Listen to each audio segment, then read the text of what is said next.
और मैंने सुना मामला बिल्कुल बेदाग था, उनके पास रिकॉर्डिंग है, सब कुछ है, और फिर एक जज उन्हें थोड़ी परिवीक्षा देता है। तो ये बदमाश लड़के हैं और वे युवा हैं। अगर ऐसा होता है तो वे बड़े होकर बहुत बुरे बनेंगे, वे बहुत सारी समस्याएं पैदा करेंगे। हाँ, कृपया आगे बढ़ो।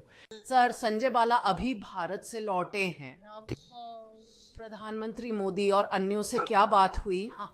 मुझे लगता है वे बहुत अच्छे थे। उसने मुझे बताया कि वह एक महान व्यक्ति हैं। आप जानते हैं मोदी एक महान व्यक्ति हैं कि वह ट्रंप से प्यार करते हैं। अब मुझे नहीं पता कि प्यार शब्द, मैं नहीं चाहता कि आप इसे किसी और तरह से लें। मैं उनका राजनीतिक करियर बर्बाद नहीं करना चाहता, ठीक है, लेकिन आपको समझना होगा, मैंने सालों से भारत को देखा है। ये एक अविश्वसनीय देश है और हर साल आपको एक नया नेता मिलता था। मेरा मतलब है कुछ महीनों के लिए होते थे और ये साल दर साल चलता रहा। मेरा दोस्त अब लंबे समय से वहाँ है और उसने मुझे यकीन दिलाया है कि रूस से तेल नहीं खरीदा जाएगा। मुझे नहीं पता, शायद ये कोई बड़ी खबर है। क्या मैं ये कह सकता हूँ? क्या आप कहेंगे? तेल नहीं मिलेगा, वह रूस से तेल नहीं खरीद रहा। ये शुरू हो गया है, तुरंत नहीं हो सकता, पर यह प्रक्रिया जल्द ही खत्म हो जाएगी। हम राष्ट्रपति पुतिन से बस यही चाहते हैं कि वे इसे रोकें, यूक्रेनियों और रूसियों को मारना बंद करें, क्योंकि वह बहुत सारे रूसियों को मार रहे हैं। इससे उनकी छवि अच्छी नहीं बनती। ये एक ऐसा युद्ध है जिसे उन्हें एक हफ्ते में जीत जाना चाहिए था और अब इसे चौथा साल लग रहा है। इससे ये बड़ी तथाकथित युद्ध मशीन अच्छी नहीं लगती, पर वो समझौता कर सकता है। हम भी तैयार हैं। मुझे लगा हमारा सौदा हो गया। दोनों नेताओं की नफरत, आप जानते हैं, एक बड़ी बाधा है। ये एक रुकावट है, इसमें कोई शक नहीं, पर मुझे लगा 2 महीने पहले बात बन गई थी। अरे किसने सोचा होगा कि मिडिल ईस्ट में शांति कराने वाला इन दो को नहीं मना पाएगा, पर मुझे लगता है हम कर लेंगे। लेकिन अगर भारत तेल ना खरीदे तो काम आसान होगा। उन्होंने भरोसा दिया है कि जल्द ही वे रूस से तेल लेना बंद कर देंगे और युद्ध खत्म होने पर वे वापस रूस जाएंगे। जेनिफर, हम शटडाउन पर क्या एफबीआई कर्मचारियों को अभी वेतन मिल रहा है और क्या सभी? यही समझा, आशा है। धन्यवाद। सभी को धन्यवाद। राष्ट्रपति के साथ काम करने वालों का धन्यवाद। एफबीआई के 18,000 एजेंटों को वेतन, कई को भुगतान। क्या जरूरतमंदों को मदद मिलेगी? हम चाहते हैं कि हमारे लोगों को भुगतान मिले, ठीक है। देखते एफबीआई और सेना को भी भुगतान मिले। और मैं आपको बता दूं, डेमोक्रेट्स इस बारे में बात नहीं करते। आप जानते हैं हम उन कार्यक्रमों को खत्म कर रहे हैं जो हमें पसंद नहीं थे, भले ही उन पर बातचीत हुई थी। हम उन्हें स्थायी रूप से समाप्त कर रहे हैं। हजारों लोग और अरबों डॉलर की बात है। उनकी इस बेवकूफ़ी भरी हरकत के कारण हम कई अनचाही चीज़ें छोड़ रहे हैं। वे इस बारे में बात नहीं करना चाहते। उनका दिन आने वाला है। मैंने सुना है वहाँ बहुत कम लोग होंगे, पर उनका वक्त आने वाला है और वे अपनी पहचान बनाना चाहते हैं, पर उन्हें समझौता कर लेना चाहिए। तो हम जो कर रहे हैं, मेरा मतलब, लोग उसे डार्थ वेडर कहते हैं, पर रसेल वोट अच्छे इंसान हैं।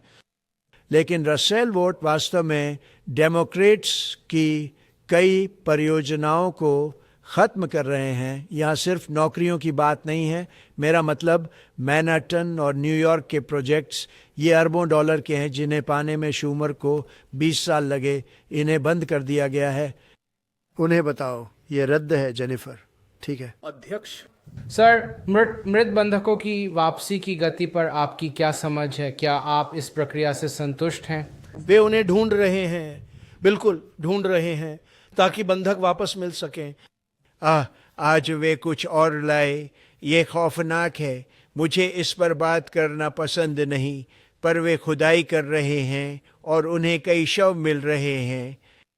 फिर लाशें अलग करनी पड़ती हैं। यकीन मानिए ये कुछ तो वहाँ काफ़ी पुरानी थी और कुछ मलबे के नीचे दबे हैं, उन्हें मलबा हटाना होगा। पर वहाँ कब्रें हैं और कुछ उन सुरंगों में मरे जो ज़मीन के बहुत नीचे बनी हैं, और सुरंगें सिर्फ 3 फीट की हैं। क्या आप यकीन करेंगे? 3 फीट ऊंची। वे लंबे समय तक इसी तरह रहे।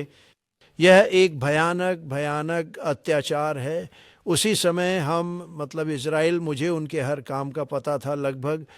मुझे उनके ज़्यादातर काम पता थे, लेकिन हमास ने शायद इन 70,000 लोगों को मार डाला है। मैंने कहा अब वक्त है, देखते हैं क्या होगा, देखेंगे क्या होता है। अगला सवाल हथियारों का है। हम चाहते हैं हथियार त्याग दिए जाएं। वे मान गए हैं, अब उन्हें करना होगा, नहीं किया तो हम करेंगे। लेकिन आज सेंटकॉम प्रमुख ने हमास को जल्द निहत्था होकर आपकी व्यापक योजना मानने को कहा। क्या यह हमास और दुनिया के लिए संकेत नहीं कि अमेरिकी सेना इसमें सीधे शामिल हो सकती है? हमें अमेरिकी सेना नहीं चाहिए, तो फिर जरूरत क्यों नहीं। इससे हम ठीक निपटो? हैं क्योंकि हम इसमें शामिल हैं। अगर हम शामिल ना होते तो शांति ना होती। अगर हम ईरान की परमाणु क्षमता को नष्ट न करते तो वह समझौता 2 कारणों से कभी नहीं हो पाता। अरब देश ऐसा करने की हिम्मत नहीं करते क्योंकि उस समय ईरान बहुत शक्तिशाली था। अब वह इतना शक्तिशाली नहीं रहा जो इज़राइल और हमने किया, क्योंकि आप जानते हैं हमले में हमने उनकी बहुत मदद की। वे आपको सबसे पहले बताएंगे, जिसमें इज़राइल में आ रहे हज़ारों ड्रोन को मार गिराना भी शामिल है। आप जानते हैं हमने उन्हें मार गिराया। हम उन्हें ऐसे मार गिरा रहे थे जैसे ये निशाना लगाने का अभ्यास था। लेकिन हमने हज़ारों ड्रोन और मिसाइलें भी मार गिराईं जो इज़राइल में जा रही थी। लेकिन हमने ईरान के साथ जो किया उसे हम पारंपरिक कहेंगे। और वह सुंदर, वह खूबसूरत विमान देखा, वह बीडू, मैंने उसे डेस्क के नीचे देखा। मुझे हमेशा लगता था कि ये खूबसूरत है, लेकिन मैं इसे कभी समझ नहीं पाया। अब मैं समझ गया हूँ। इसने लाखों पाउंड के बमों को झेला और हर एक बम ने बिल्कुल सही निशाना लगाया। फिर उन्होंने टॉमहॉक भेजे, उस पर 30 टॉमहॉक दागे गए और वह पूरी तरह से, आपको पता है CNN ने कहा शायद उतना बुरा नहीं था जितना ट्रंप ने कहा, क्योंकि मैंने नष्ट कहा था। नष्ट करना काफ़ी सशक्त शब्द नहीं है। और आपने देखा कि परमाणु ऊर्जा आयोग ने कहा कि विनाश शब्द बहुत बहुत, ज़रा सोचिए। उन पर गोलीबारी का खतरा था। वे रात के अंधेरे में ईरान की हवाई सीमा में घुसे। चांद नहीं था, चांद जानबूझकर नीचे था क्योंकि हमने यही समय चुना था। कुछ भी नहीं दिखा, उन्होंने हर निशाना साधा और खुद सुरक्षित रहे।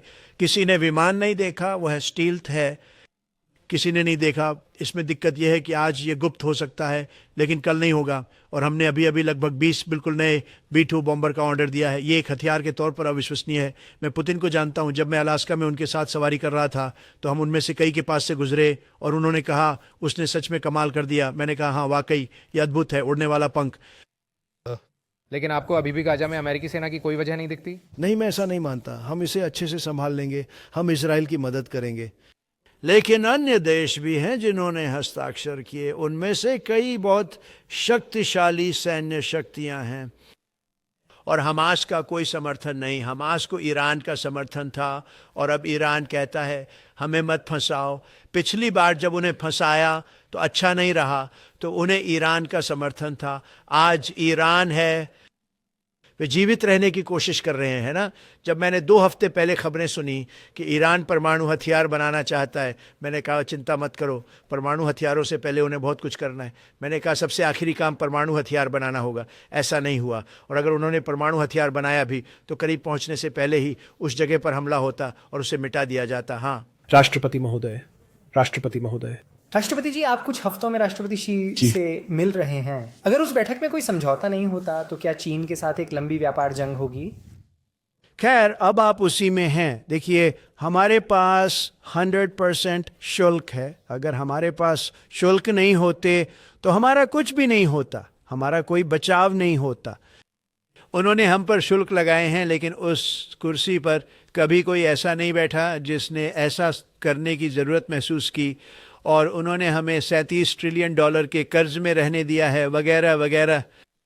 हम शुल्क हमारी रक्षा और राष्ट्रीय सुरक्षा के लिए बहुत महत्वपूर्ण है। अगर हमारे पास शुल्क नहीं होंगे तो हमारी राष्ट्रीय सुरक्षा नहीं होगी।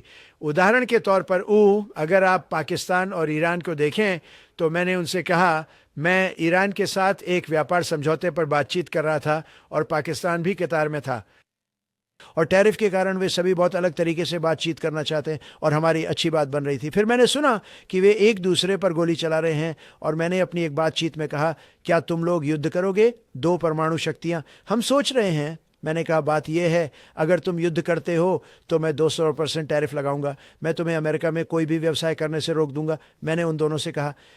24 घंटे के भीतर युद्ध समाप्त हो गया, वह एक परमाणु युद्ध होता। और फिर पाकिस्तान के प्रधानमंत्री ने, जो 2 हफ्ते पहले यहाँ थे, कहा कि उस व्यक्ति ने लाखों जानें बचाईं।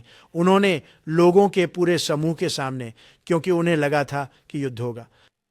पर जब युद्ध या भारी टैरिफ की बात आई, टैरिफ हावी रहे। इसलिए यह अहम है, सिर्फ पैसों की बात नहीं। हम खरबों डॉलर कमा रहे हैं। सिर्फ पैसा ही नहीं, शांति बनाए रखने और भलाई के लिए इस्तेमाल होने वाली शक्ति अपार है। लेकिन बहुत से लोग टैरिफ नहीं समझे। इसने हमें बहुत अमीर भी बना दिया है। यह नहीं, हमारे पास सुप्रीम कोर्ट में एक बड़ा मामला आने वाला है, और मैं आपको बता दूं, यह हमारे देश के इतिहास के सबसे महत्वपूर्ण मामलों में से एक है।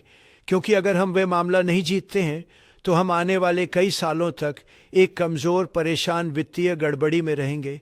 मुझे तो यह भी नहीं पता कि बचने लायक शब्द सही है या नहीं। और अगर हम ऐसा करते हैं तो हम दुनिया के सबसे शक्तिशाली आर्थिक देश बन जाएंगे, और हम बस उनका इस्तेमाल एक बचाव के तौर पर कर रहे हैं, जो कई सालों तक हुआ। चीन हम पर टैरिफ लगाता था, यह अविश्वसनीय था, लेकिन हमें लगाने की इजाज़त नहीं थी। तो हमें जो मन करे वो करने की छूट थी। बस ऐसे राष्ट्रपति थे जो किसी भी वजह से ऐसा नहीं करना चाहते थे, और ये कोई बड़ी बात नहीं थी। लेकिन 8 युद्धों में से, मैं 7 कह रहा था, 8 युद्धों में से मैं कहूँगा कि टैरिफ सीधे तौर पर उनमें से 6 को ख़त्म करने के लिए जिम्मेदार हैं। 5 या 6 टैरिफ के बिना दुनिया में युद्ध छिड़े हैं। टैरिफ के साथ रूस के अलावा हमारे कोई युद्ध नहीं है, और हमने कई अच्छे दोस्त भी बनाए।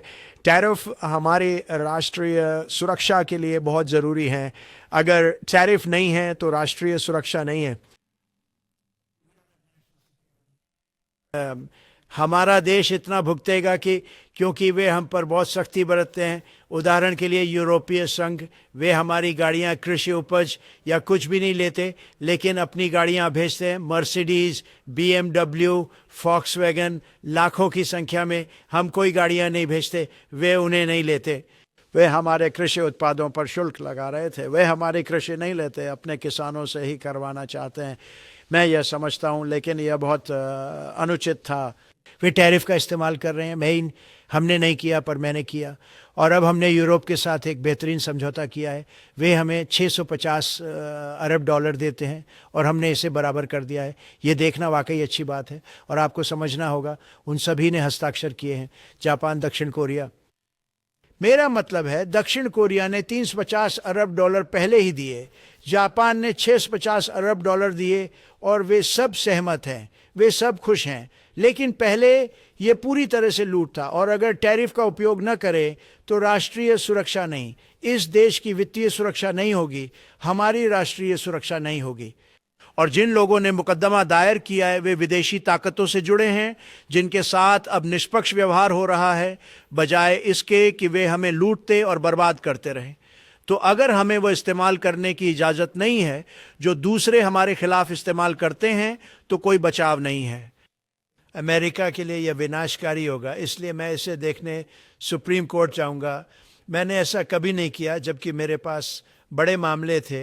यह मेरे विचार से यह अब तक का सबसे महत्वपूर्ण मामला है, क्योंकि हम दुनिया के सामने बेबस हो जाएंगे।